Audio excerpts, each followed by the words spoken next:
নমস্কার বন্ধুরা, বনিস কিচেনে আপনাদের সকলকে স্বাগত। আজকে আমি আপনাদের সঙ্গে শেয়ার করব এই মানকচু দিয়ে রুই মাছের একটা দুর্দান্ত রেসিপি।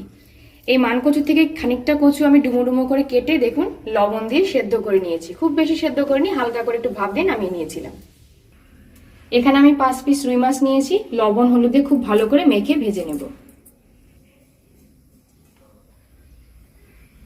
ভেজে নেওয়ার জন্য কড়াইটা বেশ ভালো করে গরম করে নিয়েছি, দিয়ে দেব সর্ষের তেল।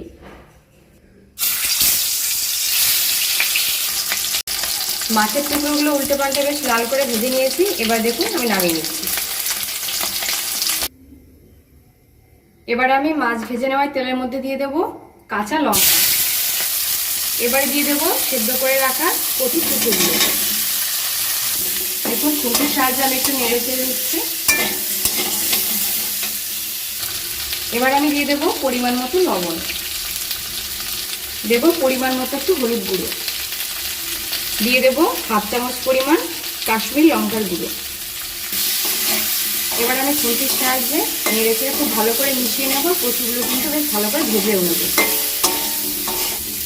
দেখুন গ্যাসের ফ্লেমটা মিডিয়ামে দিয়ে 4 থেকে 5 মিনিট কিন্তু নেড়ে চেড়ে মানকচু টুকরোগুলো ভেজে নিয়েছিলাম। যেহেতু আগে থেকেই সেদ্ধ করা, তাই খুব একটা বেশি ভাজবো না। দেখুন ভাজাটা বেশ ভালোই হয়েছে। এবার আমি উষ্ণ গরম জলের মধ্যে দিয়ে দেবো।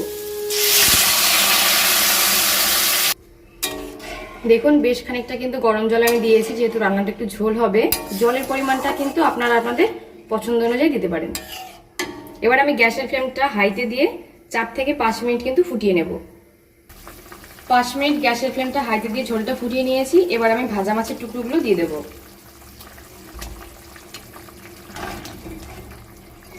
মাছের টুকরোগুলো দিয়ে দিয়েছি। আরও আমি 2 থেকে 3 মিনিট গ্যাসের ফ্লেমটা হাইতে দিয়ে ঝোলটা কিন্তু আরও কিছুটা সময় ফুটিয়ে নেব। ভাজা মাছগুলো দেওয়ার পরে কিন্তু আমি 2 মিনিট মতো ঝোলটা ফুটিয়ে নিয়েছি। টোটাল 8 মিনিট মতো কিন্তু আমি ঝোলটা ফুটিয়েছি। এবার আমি নামিয়ে নেব।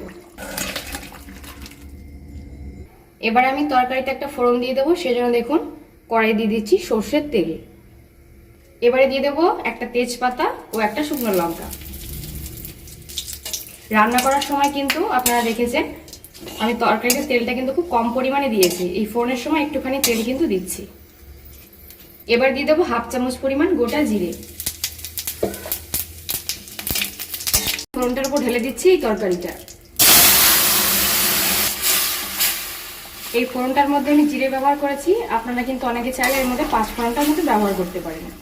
লবণ হলুদ এবং ঝালের পরিমাণটা আপনারা অবশ্যই একটু বুঝে দেবেন। আমি আপনাদেরকে দেখাচ্ছি এই মানকচু কিন্তু একদম মোমের মতো দেখুন সেদ্ধ হয়ে গেছে। এই দেখুন। এবারে আমি আরো 2 মিনিট মতো একটু ফুটিয়ে নেব এই ঝোলটা।